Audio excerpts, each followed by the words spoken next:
Louvado seja o nome do Senhor. Abra a tua Bíblia no livro de 1 Tessalonicenses, capítulo 5, amém?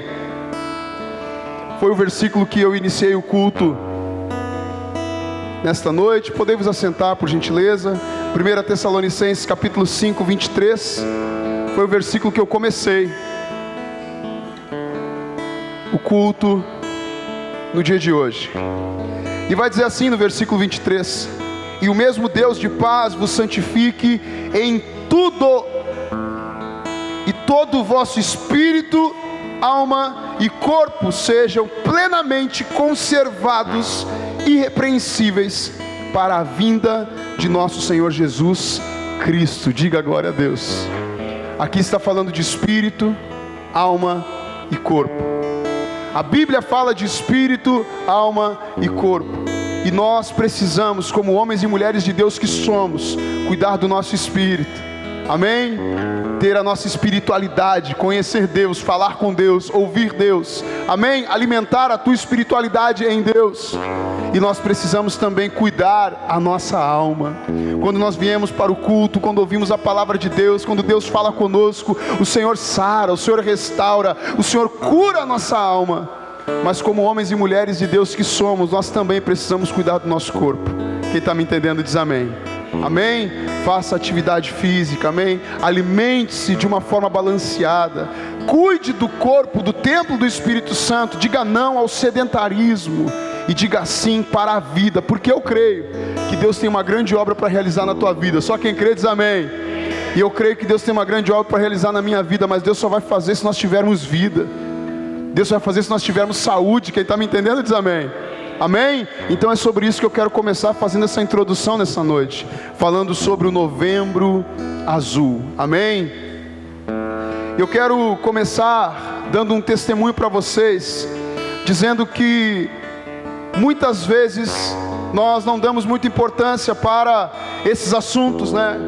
Especialmente o câncer de próstata. O mês passado nós falamos sobre o câncer de mama, mas muitas vezes nós não damos atenção para esses assuntos. Mas eu quero que nesta noite você dê atenção para isso, porque isso está muito mais perto do que você pode imaginar. Nós temos um irmão amado aqui na nossa igreja, o irmão Getúlio, e ele teve o câncer de próstata, e ele ainda está lutando contra esse câncer. Está na luta contra o câncer de próstata. Ele fez a cirurgia. Após a cirurgia ele fez todo um tratamento, e agora ele continua em observação ainda, lutando contra o câncer de próstata. Um amado irmão da nossa igreja. E nós como igreja, nós temos orado, nós temos clamado pela vida dele. Nós cremos na cura, nós cremos na restauração da vida dele.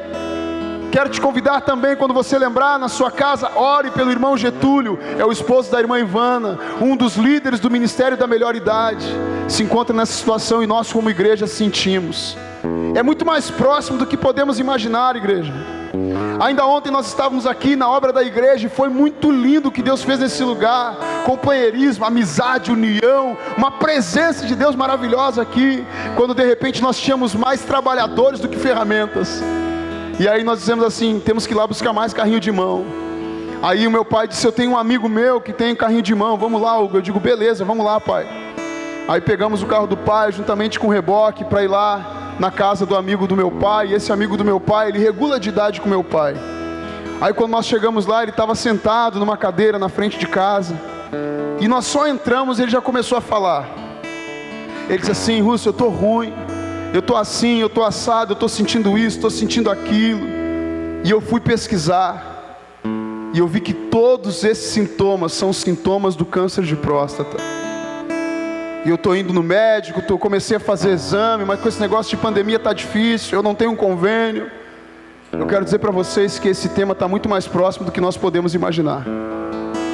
E eu não sabia que nós iríamos lá na casa desse amigo do meu pai, mas eu quero te trazer esse testemunho para você estar atento aos sintomas. E nós, como igreja, nós temos despertado a igreja para esse novo tempo. Não é por acaso que nós chamamos todos aqui, os homens, as mulheres, os jovens, as crianças, para ouvir essa palavra, para ouvir essa introdução falando sobre o câncer de próstata. Afinal, nós temos os nossos pais, nós temos os nossos tios, nós temos os nossos amigos, nossos colegas de trabalho, e é muito mais próximo do que podemos imaginar. E quando eu saí da casa desse amigo do pai, nós entramos no carro e eu disse: pai, como é que estão os teus exames, pai, a respeito do câncer de próstata? E o pai me olhou e disse assim: filho, está tudo em dia, graças a Deus. Então nós precisamos estar atentos a isso. Quem está me entendendo, dá um glória a Deus. Amado irmão, amada irmã, quem aí tem celular, pega o teu celular aí, por gentileza. Pega aí, tem que ter internet, né, meu irmão? Amém? Amém? Glória a Deus. Se não tiver, tudo certo também. Mas eu quero que você pegue o seu celular aí, por gentileza. E se você tem o Facebook da igreja, entra no Facebook da Comunidade Cristã Hebron. Se você tem o Instagram da igreja, entra aí no Instagram da igreja. Aqui está as nossas redes sociais, @comunidade_Hebron. Aqui está a nossa página no YouTube, o nosso Instagram, aqui está o nosso Facebook. Eu quero que vocês entrem, ou no Instagram ou no Face. Eu vou entrar no Instagram aqui da igreja. Amém? Glória a Deus. E lá no Instagram da igreja, nós fizemos a campanha do Novembro Azul. Amém? Quando você entra lá no Insta ou no Face da igreja, lá vai ter alguns posts. Eu quero que você entre lá nos feeds. Amém? Amém? Entra lá nos feeds lá, e lá vai estar a campanha do Outubro Azul, como está aqui na minha mão aqui. Amém? Acompanha junto aí no teu celular. Eu quero te engajar a você fazer parte das nossas redes sociais. Se você não está seguindo, siga, curta, compartilhe. Nós usamos as redes sociais para falar de Jesus. Nós usamos as redes sociais para conscientizar a respeito de assuntos importantes. Quem está me entendendo, dá uma glória a Deus. Então curta e compartilha. O primeiro slide que aparece ali diz: cuidar da saúde também é coisa de homem. Amém? Eu quero dizer para vocês, irmãos, que nós somos tão homem, mas tão homem e tão macho, que alguns acham que são até super-homens. Sabe qual é o problema do homem com relação ao câncer de próstata? Ele nem é tão letal assim. O problema é que o homem, ele é preconceituoso quando se trata de dores no seu organismo. E o homem, ele vai protelando, ele vai procrastinando. Não, eu estou bem, não é nada, não é nada. E as doenças vão se agravando no homem. Mas eu quero dizer para vocês que nós precisamos ser tão homens, mas tão homens e tão machos, que se nós sentirmos alguma coisa, primeiro nós vamos orar como homens de Deus que somos, amém? E depois nós vamos procurar ajuda médica. Só quem está me entendendo diz amém. Eu creio no poder da oração, mas eu creio também na palavra de Deus, quando o meu amado Jesus, ele vem dizer assim: os sãos não precisam de médico. Ele estava dizendo o quê? Que os doentes precisam de médico. Quem está me entendendo diz amém. Se Jesus falou isso, eu sou o pastor desse ministério, eu tenho que te aconselhar isso, irmão. Se você estiver sentindo algo, ora, repreenda no nome de Jesus. Pode ser que isso seja espiritual, mas pode ser que não. Então nós precisamos buscar os profissionais. Quem está me entendendo diz amém. Tem homem aqui, diz amém. Quem ama, cuida, meu irmão. O primeiro grande mandamento, quando Jesus vai ensinar, ele vai dizer: amarás o Senhor teu Deus com toda a tua força, com todo o teu entendimento. Amar a Deus, amém? E o segundo é: ama o teu próximo como a ti mesmo. Quem ama, cuida. Você precisa cuidar de você, irmão. Quem está me entendendo diz amém. E eu faço questão de trazer as irmãs para cá também, para que as irmãs, elas tenham mais força nessa situação, né? Porque às vezes as irmãs dizem assim: amor, vai lá no médico. Amor, não, estou bem. Amor, vai lá no médico. Amor, não. Amados irmãos, precisamos nos cuidar. Quem concorda comigo, dá uma glória a Deus. Vamos avançar aqui, porque é só a introdução, amém? Dentro do nosso Instagram está lá, o segundo slide vai dizer assim: sintomas, fique atento. Então agora nesse quadro, eu quero que todos os homens que aqui estão, que se identificarem de alguma forma, meu irmão, busque ajuda médica. E vai dizer assim: sintomas, fique atento. Dificuldade de urinar, muitas vezes com jato fraco ou em gotas. Sensação de que a bexiga ainda está cheia, mesmo após urinar. Dor ao ejacular e sêmen escurecido. Vontade frequente de urinar, acordando de noite para urinar. Urina escura devido à presença de sangue. Dor ou ardor ao urinar. Fique atento a esses sintomas. O próximo slide vai dizer assim: quanto antes o câncer for diagnosticado, maior as chances de cura. Quem está me entendendo diz amém. O próximo slide vai dizer assim: fatores de risco, histórico familiar. Se algum familiar teve câncer de próstata, irmão, fique atento, você está no grupo de risco, então atenção redobrada. Frequentar ambientes poluídos, idade, acima dos 65 anos, a probabilidade ainda é maior. Disfunção hormonal, consumo de agrotóxicos, tabagismo e consumo excessivo de álcool. Esse nós podemos riscar aqui do nosso meio, sim ou não? Amém? Como homens e mulheres de Deus que somos, vamos dizer não ao tabagismo, dizer não ao alcoolismo e todo tipo de drogas também. Quem está me entendendo, dá um glória. Sedentarismo e obesidade. Sedentarismo é a falta de exercício, obesidade é o sobrepeso. Então nós precisamos cuidar da nossa saúde, da nossa alimentação, fazer exercícios regulares. 30 minutos por dia, meu irmão, salva vidas. Vou repetir, 30 minutos por dia salva vidas. Uma caminhada, uma pedalada, uma ida na academia, uma corrida. Eu não sei o que você gosta, não sei o que você se dispõe. Não estou dizendo para você ficar sarado. Eu estou dizendo para você cuidar do teu corpo. Quem está me entendendo diz amém. Saúde é vida. Cor da pele negra, pasmem-se vocês, mas os homens negros têm maior probabilidade de terem o câncer de próstata. Homens como eu precisam se cuidar ainda mais, fazer o exame com a periodicidade, amém? Acho que é assim, se não for agora vai, amém? Eu quero dizer para vocês também que a alimentação rica em gordura também aumenta as chances do câncer de próstata. Próximo slide vai dizer que 90% de chances de cura quando detectado precocemente, amém? Gente, 90% de cura é muita coisa. É muita coisa. De 100 homens, 10 apenas vão ter a enfermidade, não vão conseguir se curar, mas 90 deles poderão ser curados quando o diagnóstico ele for precoce, quando a doença estiver no começo. Como se prevenir? Próximo slide. Fazendo exercícios regularmente, fazendo o exame de rotina a partir dos 40 anos. O pastor aqui está quase lá. Eu quero dizer para vocês, quero motivar vocês, quando eu chegar lá, eu vou fazer esse exame anualmente também, em nome de Jesus, para te dar o exemplo, para cuidar da minha vida, cuidar da minha saúde, e dizer para você, faça também, meu irmão, se cuide. Cuidado com a saúde mental, isso também é muito importante, amém? Saúde emocional. Aqui fala evitar bebidas em excesso, que não é o nosso caso. Aqui fala não fume, que também não é o nosso caso, não deveria ser pelo menos, amém? E aqui está falando também, faça exames de saúde periodicamente, evite ambientes poluídos, evite o consumo de alimentos com agrotóxico e tenha uma alimentação saudável. E o último slide, curta, comenta, salve e compartilhe. Quem está me entendendo, dá uma glória a Deus aí, amém? Então essa foi uma introdução falando sobre o Outubro Azul. E quando você estiver lá com a sua máscarazinha azul, quando você olhar para ela, você vai dizer assim, eu entendo sobre esse tema, eu entendo um pouco sobre esse assunto, e eu posso salvar vidas. Você pode instruir, ajudar pessoas e motivar pessoas a participarem também em nome do Senhor Jesus. Amém?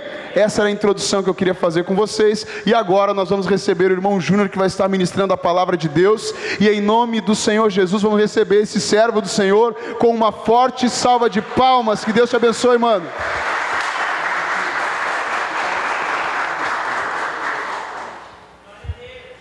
Amém, igreja?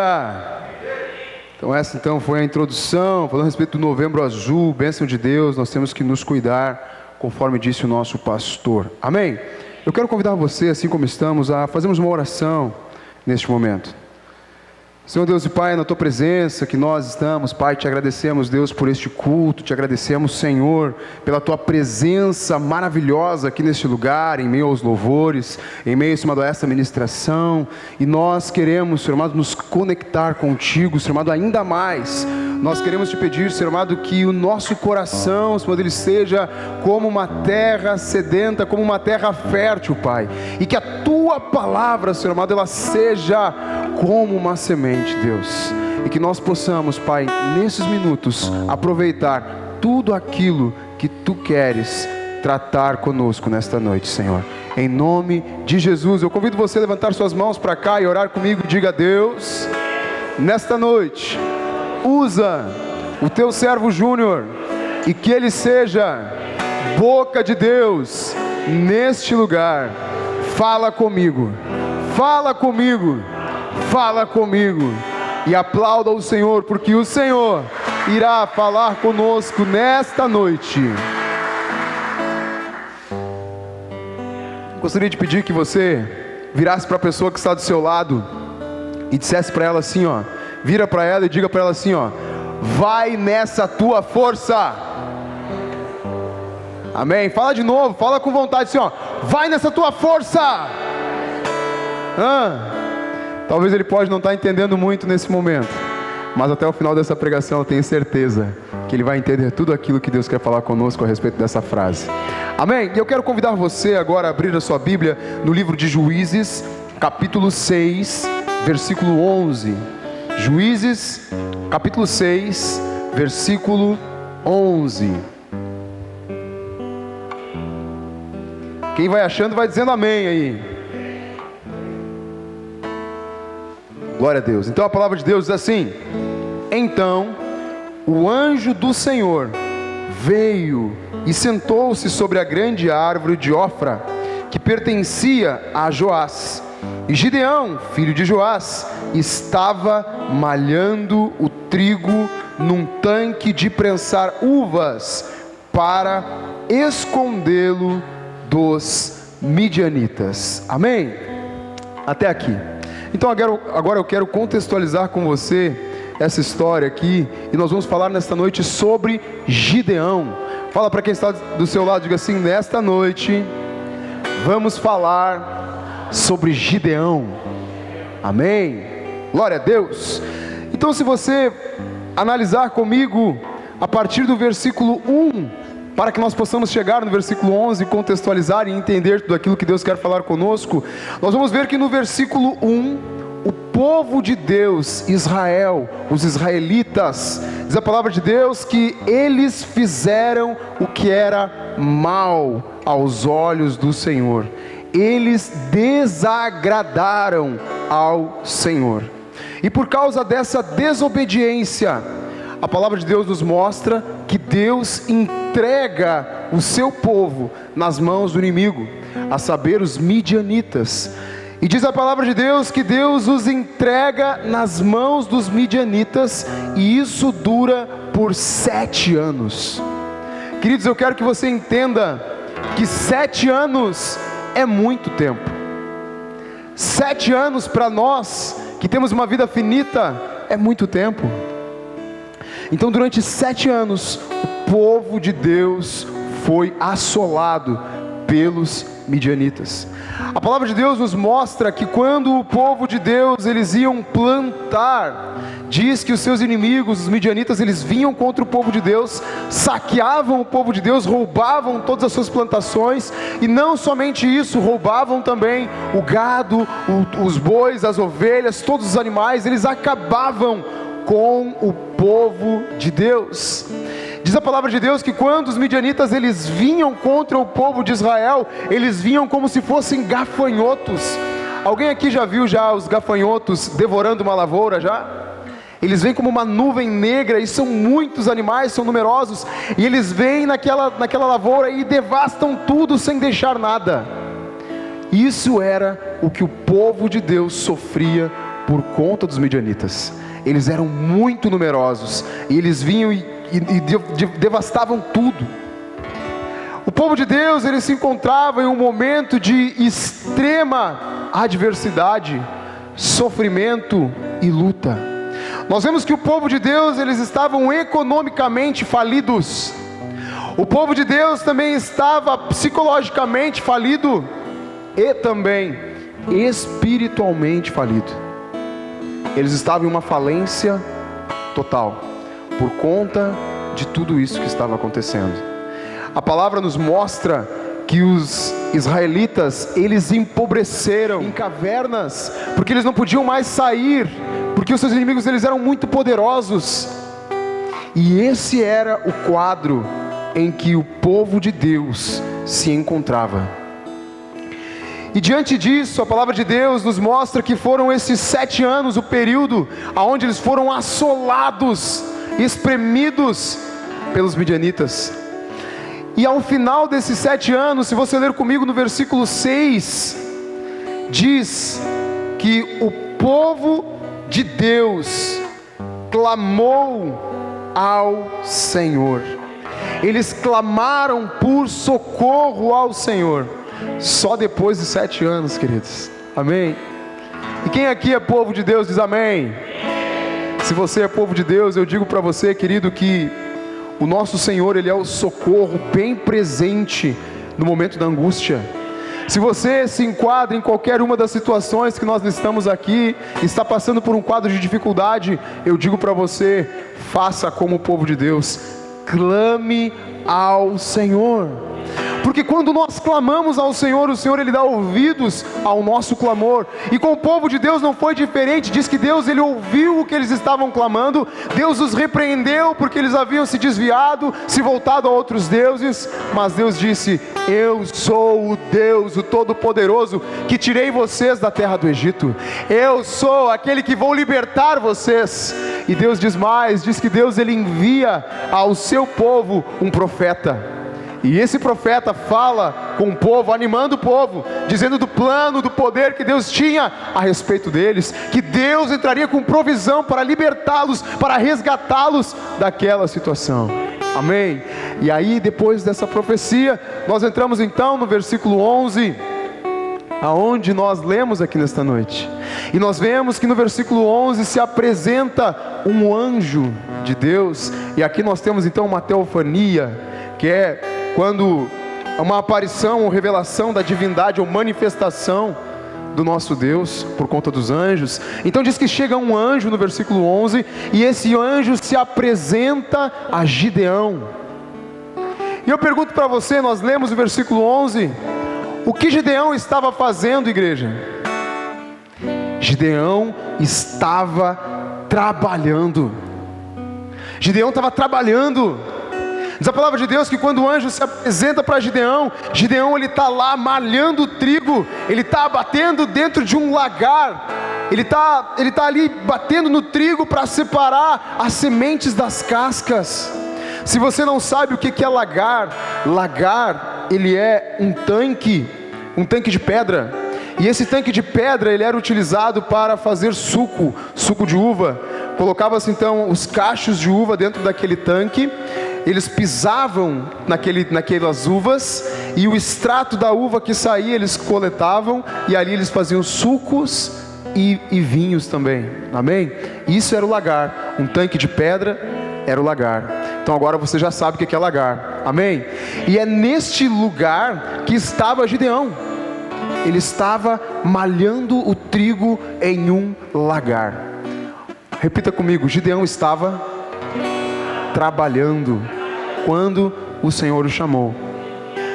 E o que eu entendo aqui, queridos, é que, analisando as Escrituras, nós vemos que muitos foram os homens que Deus chamou, que estavam também trabalhando.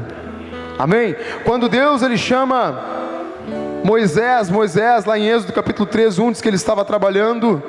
Quando Deus chama Davi estava trabalhando.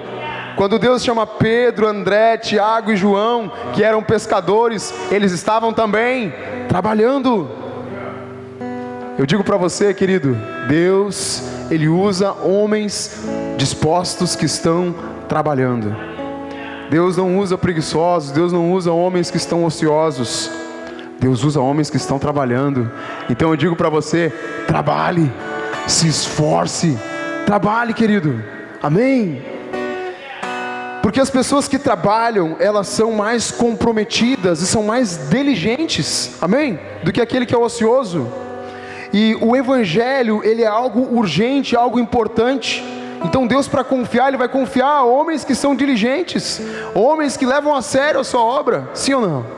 Imagine se o Evangelho for confiado a uma pessoa que diz assim: depois eu prego, depois eu vou lá, depois eu faço célula. Não, o Evangelho é confiado a pessoas diligentes, a pessoas que são comprometidas, amém?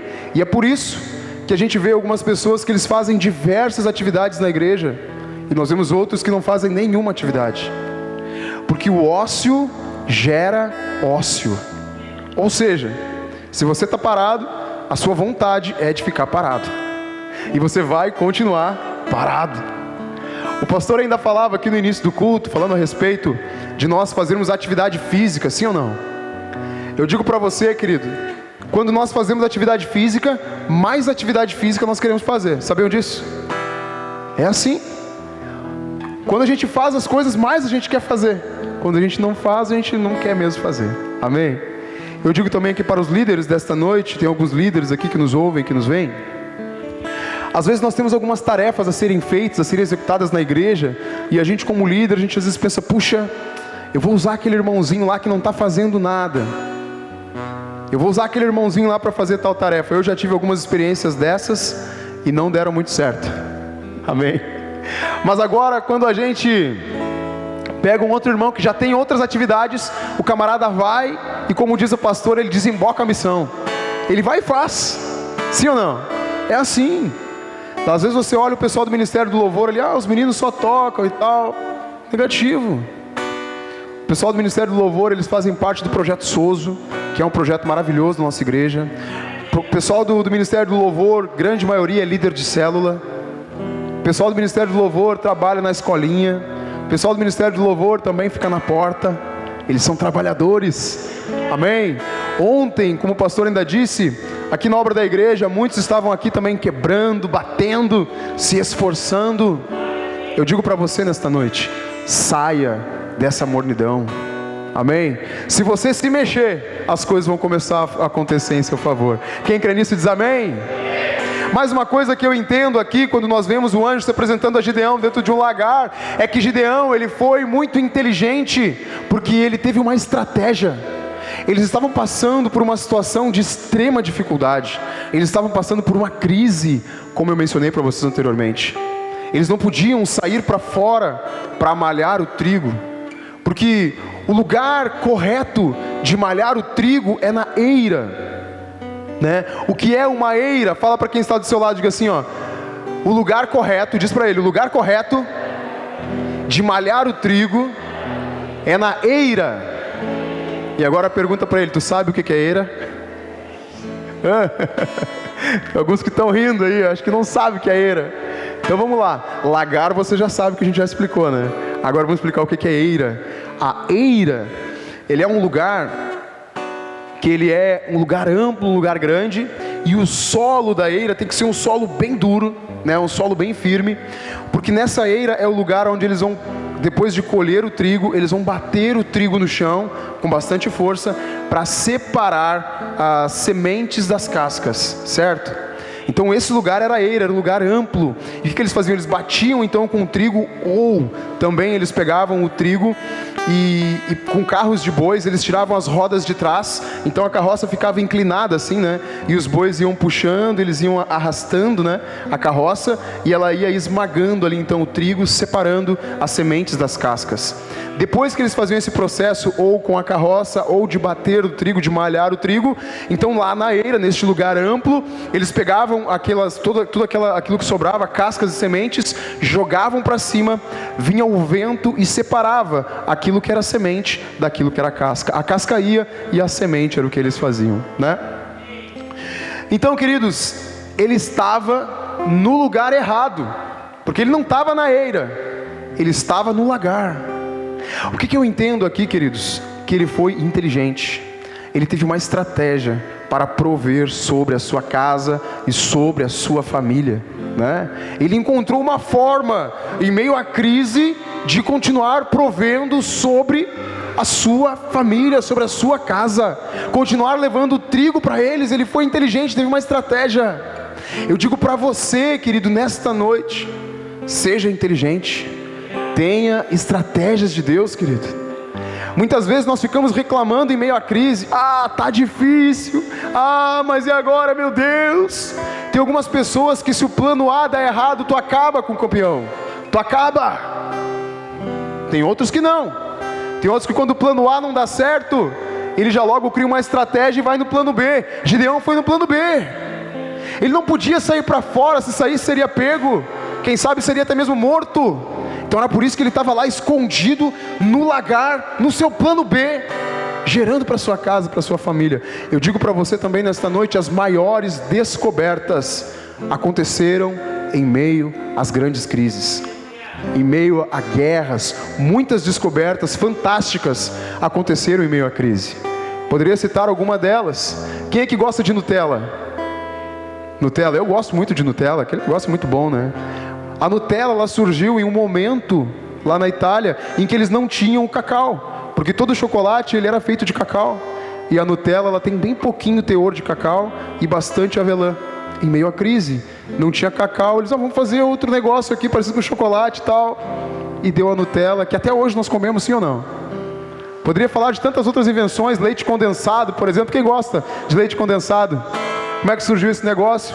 Numa guerra nos Estados Unidos, eles tinham que transportar o leite para os soldados, e o leite ele é algo que ele é muito perecível, né?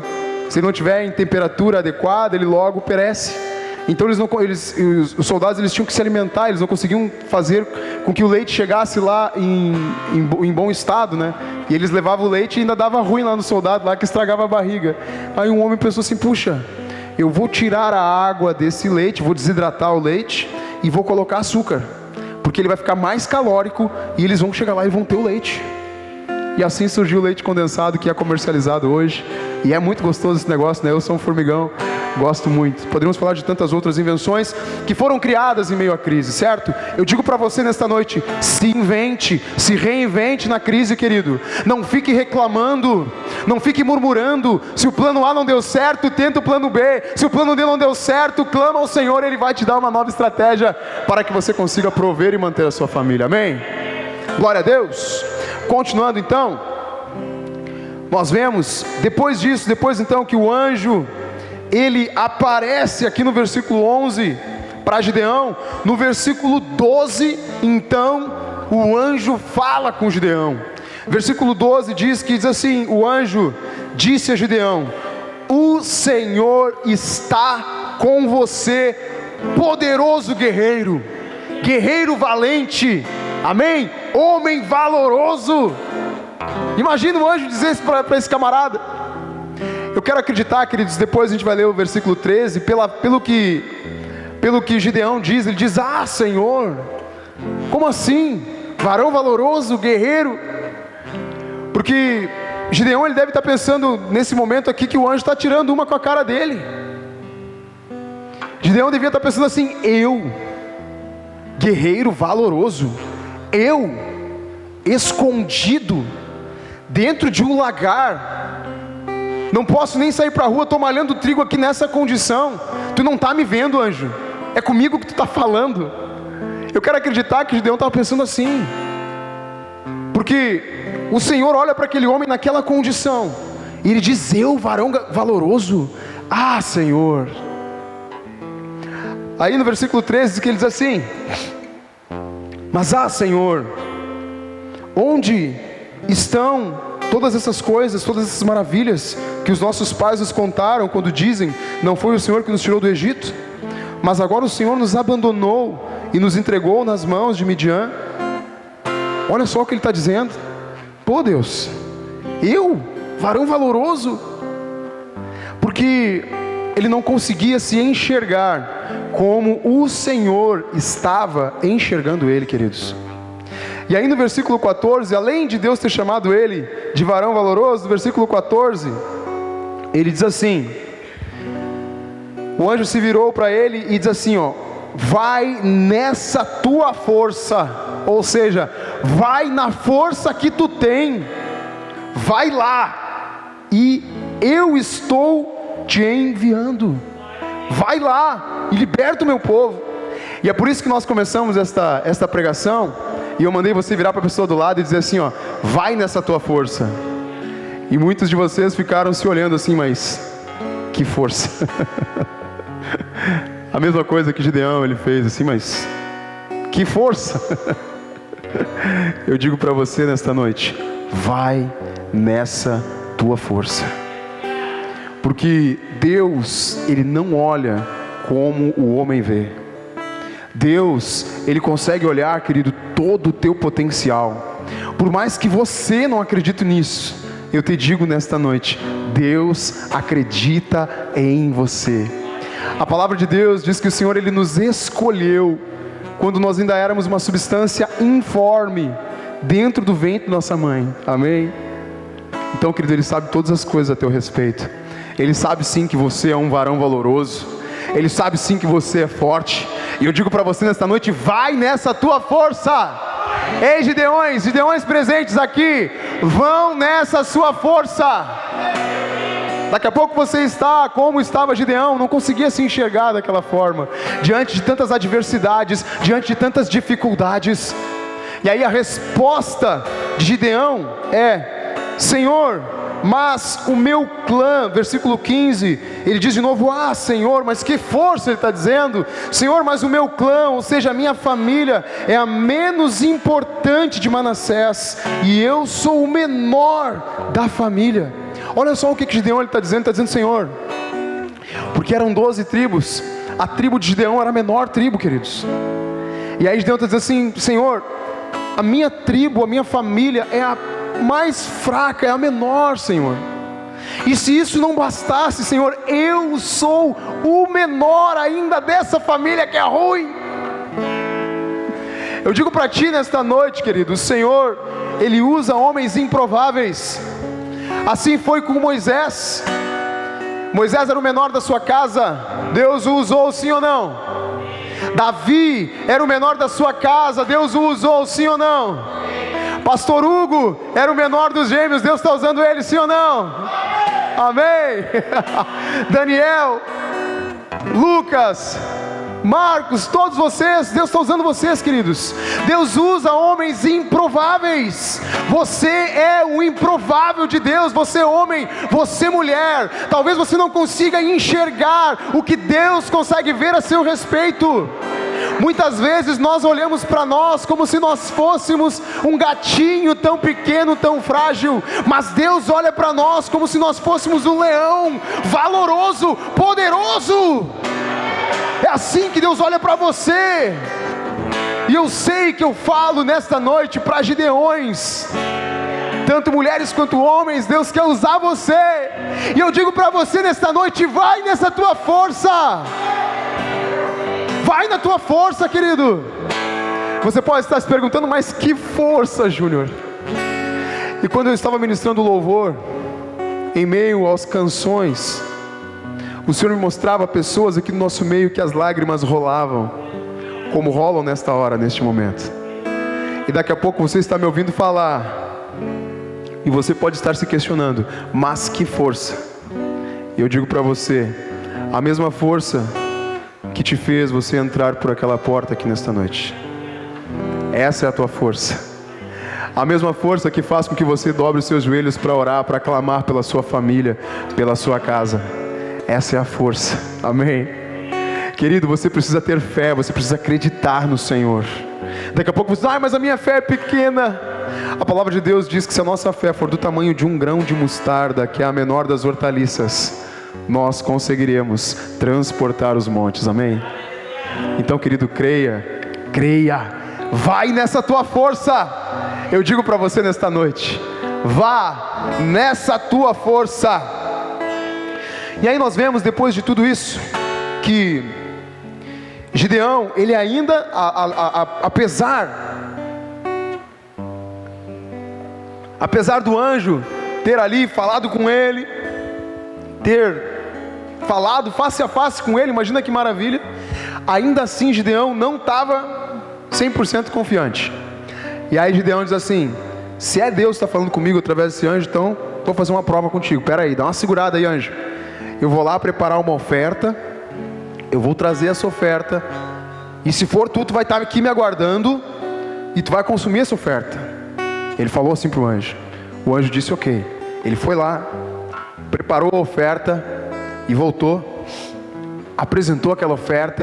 Deus está nesse negócio, é Deus está confirmando, Deus está comigo. E aí no versículo 23, que eu quero ler com você, o anjo fala com ele. Quando ele vê o anjo face a face, aí o anjo fala com ele, diz assim: paz seja contigo, Gideão. E depois o anjo diz assim, não tenha medo. Não tenha medo, Gideão, pois você não vai morrer. O anjo diz isso para Gideão.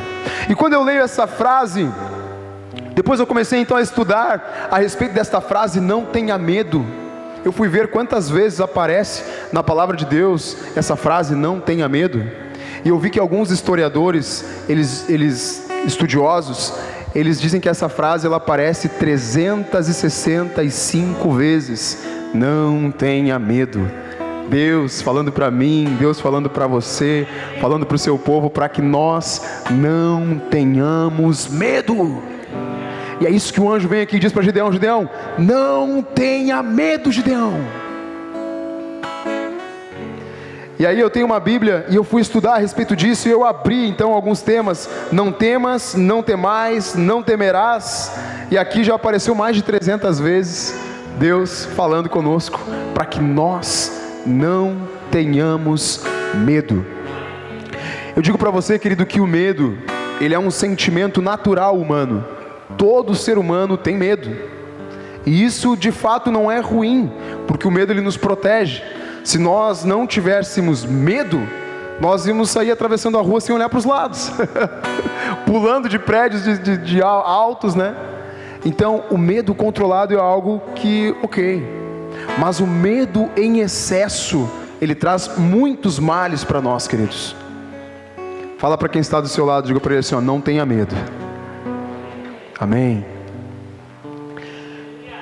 O medo, queridos, ele é uma fobia que nos causa pânico e nos faz parar, nos faz não conseguirmos enxergar aquilo que Deus tem preparado para nós. Amém? Na semana passada, nessa semana que passou, eu estava ministrando em uma célula e eu falava a respeito da vida de Jó. Vocês conhecem a história de Jó? Jó foi o homem mais rico do Oriente da sua época, e diz a palavra de Deus que ele perdeu todo o seu sustento, suas finanças, os seus filhos e também a sua saúde. E no capítulo 3 de Jó, versículo 25, Jó ele está ali pensando, refletindo a respeito de tudo aquilo que estava acontecendo, e Jó ele relata, ele diz assim: me aconteceu o que eu mais temia. Ou seja, me aconteceu aquilo que eu tinha medo que fosse acontecer comigo. Amém? E eu digo para você nesta noite, querido, não tenha medo. Você sabe quando nós temos medo? Nós temos medo quando nós não conhecemos. O desconhecido, ele nos causa medo. E eu quero contar um breve testemunho para você. Quando eu comecei a namorar com a minha esposa, né? Hoje minha esposa, na época era minha namorada, eu fui levar ela para passear e nós fomos em uma cachoeira que tem aqui em Canela, aqui um lugar muito bonito, muito lindo mesmo lugar, só que era cachoeira e era um lugar muito fundo. E eu vou falar algo para vocês, eu quero que vocês não riam, por favor, tá? Já estão rindo já, vocês, são brincadeira, né? Eu não sei nadar, certo? Estão rindo, né? Eu não sei nadar porque eu tenho medo de água, queridos. Mas quem sabe nadar diz que é algo muito normal, muito tranquilo, sim ou não? Mas eu não sei, tenho medo de me afogar, medo, porque eu desconheço. E é por isso que naquele momento que levei minha esposa para passear, ela botou toda a sua roupa, se preparou toda lá, linda, maravilhosa, como até hoje é. E aí eu também botei minha roupa lá, e aí nós fomos para tal de cachoeira. Aí quando chegou lá, ela olhou a cachoeira, pá, que bonito, que legal, e pá, pulou na água, né? E eu peguei o telefone, comecei a fazer vídeo, foto, filmagem, mas não entrei. Não aproveitei aquele momento por causa do meu medo de água, porque eu desconheço a forma correta de nadar, de boiar, que seja, entendeu? Então, querido, quando nós desconhecemos, nós temos medo. Mas a palavra de Deus, ela nos mostra 365 vezes que nós não devemos ter medo. E quando nós conhecemos quem é que está dizendo para a gente não ter medo, aí a gente consegue entender e descansar. E é isso que eu quero te falar nesta noite, querido. Por que eu te digo para você não ter medo? Porque o Todo-Poderoso é comigo e é contigo em qualquer situação da minha e da sua vida. Portanto, não tenha medo. Não tenha medo das adversidades. Não tenha medo se o inimigo é mais numeroso. Não tenha medo se você é o mais fraco. Não tenha medo. E aí depois que o anjo fala com ele para ele não ter mais medo, diz que ele se arma de coragem. Então ele vai lá e ele prepara um altar para o Senhor. E aí ele faz uma oferta para o Senhor. E aí no versículo 25 aparece a primeira coisa. Ele faz essa oferta voluntariamente, ele deseja fazer. Mas no versículo 25 aparece o primeiro pedido do anjo para Gideão. E esse primeiro pedido do anjo para Gideão foi assim: Gideão, vai lá e destrói os altares de Baal. Vai lá e destrói lá o lugar aonde o teu pai, a tua família, eles se reuniam. Vai lá e destrói aquele lugar lá. E o que eu aprendo com isso? Que nós precisamos destruir os nossos altares antigos. Amém?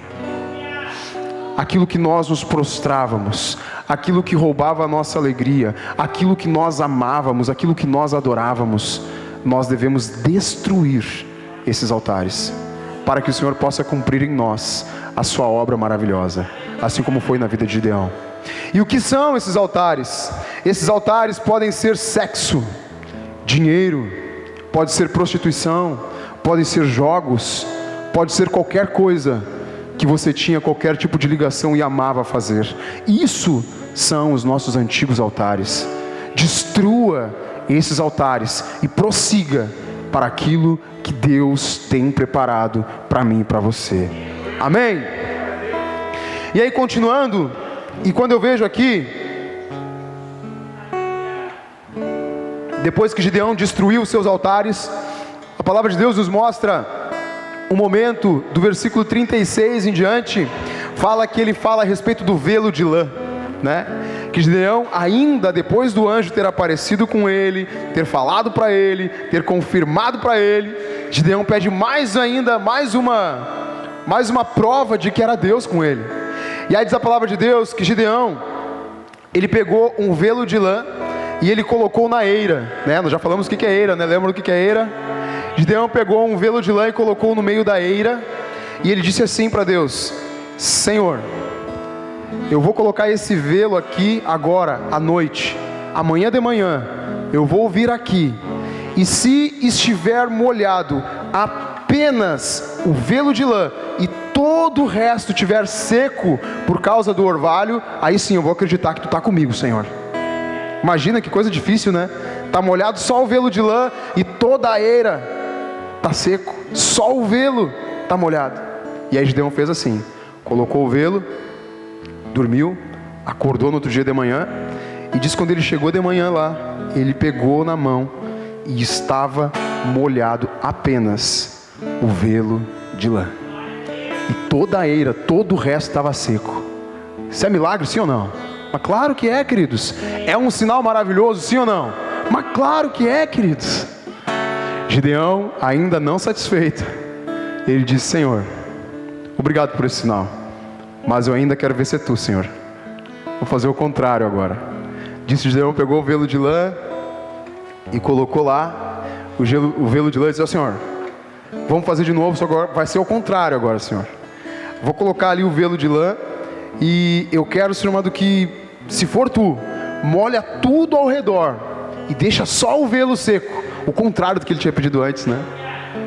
E aí ele foi à noite, fez isso, largou o velo de lã, chegou de manhã, dormiu, chegou de manhã, pegou o velo de lã, e aí estava então, tudo estava molhado, toda a eira estava molhada, menos o velo de lã. Aí sim, né? Aí esse camarada se encheu, né? Ficou faceiro, creu que Deus estava com ele. Diz a palavra de Deus que ele foi então e ele reuniu com ele. Então aí ele já estava crendo, né? Estava cheio do Espírito Santo, estava crendo. E aí a palavra de Deus diz que com ele reuniu 32 mil soldados para guerrear contra o povo que estava assolando, para que então pudesse então se cumprir aquela profecia que o anjo havia dito que libertaria Israel daquela opressão. Mas o exército inimigo era de 135 mil soldados. 135 mil soldados contra 32 mil é complicado. Já seria um milagre se houvesse uma vitória, né? Porque eles eram muito mais numerosos. No capítulo 7, versículo 2, diz que Deus, ele olha para Gideão e diz assim: Gideão, tem muita gente. Se eu der vitória para o meu povo, para o povo de Israel, com 32 mil soldados, eles vão acreditar que quem deu essa vitória para eles não fui eu, mas foi o braço forte deles. Gideão, vamos fazer assim, Gideão, agora eu vou te provar. Porque antes Gideão estava provando Deus, agora Deus provava Gideão. Deus disse assim: Gideão, volta lá para o teu exército, reúne lá os teus 32 mil homens lá, e aí quando tu reunir eles, tu fala para eles, tu pergunta para eles, quem aqui está com medo? Quem aqui é tímido? E todos aqueles que levantarem a mão dizendo que tem medo, que são tímidos, tu pode mandar voltar para suas casas. Gideão assim o fez, reuniu a sua tropa e falou para eles, quem aqui tem medo? Quem aqui é tímido? Aí 22 mil homens levantaram a mão. Meu Deus, dos 32, 22 mil homens levantaram a mão, queridos. Gideão, a partir daquele momento, ficava apenas com 10 mil homens para guerrear contra um inimigo de 135 mil soldados. Já era difícil, sim ou não? E aí no versículo 4 diz que Deus olha para Gideão e diz de novo, Gideão, tem muita gente, se eles ganharem com esses 10 mil, eles vão achar ainda que é eles, mas eu quero que eles entendam que eu sou o Todo-Poderoso, que eu sou aquele que te dá vitória, Gideão. Aí Deus diz para Gideão assim, Gideão, lá tem um lago, um lugar que tinha água, manda esses 10 mil homens irem lá e beberem essa água, e fica analisando eles, Gideão. E aí você separa em 2 grupos, aqueles que lamberem a água como animais, você separa para um lado. Aqueles que se ajoelharem na água, aqueles que molharem os joelhos e que beberem aquela água prostrados, esses você separa para o outro lado. E você vai levar com você somente aqueles que lamberem a água como animais. E aí Gideão fez, né? Mandou os camaradas lá beber água e ficou olhando, né? Tá, beleza. 300 beberam a água como animais, os demais, todos eles se prostraram na água. E Deus disse, Gideão, é com esses 300 que tu vai ir. Querido, eu estou falando de 135 mil homens, soldados valentes, contra 300. É algo muito, não tem par, na verdade, né? Se nós fôssemos fazer uma conta rápida aqui, se o exército de Deus fosse lutar, fosse guerrear, fosse puxar a sua espada e lutar, cada um do exército de Gideão, cada um desses 300, teria que matar 450 homens. Cada um dos 300, para poder derrotar todos os 135 mil. Eu pergunto para você aqui, tem alguém aqui que consiga derrotar 450 homens? Sim ou não? Se não for com o Senhor, não, né, pastor? Mas se for com o Senhor, a gente vai, né, pastor? E aí, queridos, diante disso, nós vemos que Deus, Ele fala com Gideão, porque Gideão ele era o líder, era o cabeça daqueles 300 homens. Gideão era o homem que foi escolhido para colocar em liberdade. Deus ele fala com Gideão e dá para Gideão uma estratégia. Diz assim, Gideão, reúna os teus 300. Gideão ainda estava com medo ainda, né? E aí Deus disse para ele, Gideão, vou te dar uma estratégia e vou confirmar no teu coração. E aí diz que Deus manda Gideão ir escondido até lá o exército inimigo e ver o que eles estavam falando a respeito de Gideão. Gideão vai, né, pé por pé, e vê lá que eles estão abalados entre eles já, porque eles estão ouvindo as pessoas dizerem que Deus era com Gideão, que Gideão era valente, era valoroso, então já estavam com medo já, queridos. Aí Gideão volta, né, faceiraço, diz, Deus, agora nós vamos lá. E aí diz que Deus dá então uma estratégia para Gideão. Gideão diz para Gideão sitiar, ficar ao redor então de seus inimigos à noite, e diz para eles, olha, eu peço que vocês levem com vocês trombetas, jarros vazios e tochas. Que estratégia é essa, queridos? Que estratégia maluca é essa, queridos? Como 300 homens com trombetas, jarros vazios e tochas poderiam vencer 135 mil guerreiros, queridos? Só por Deus. O que Deus estava querendo dizer para Gideão aqui, queridos? É que Deus tem poder para destruir aqueles 135 mil somente com Gideão. Sabiam disso? Que Deus poderia dizer para Gideão, Gideão, vai lá tu agora, só tu, e toca a trombeta que eu vou fazer. Deus tem poder para fazer isso, queridos. Mas Deus diz para Gideão, Gideão, mesmo que sejam poucos, conta com esses poucos que estão contigo aí, porque é através dessa unidade, através dessa união, que eu vou dar essa vitória para vocês. Amém. Quando vier a imensa escuridão, não temerás o nosso coração.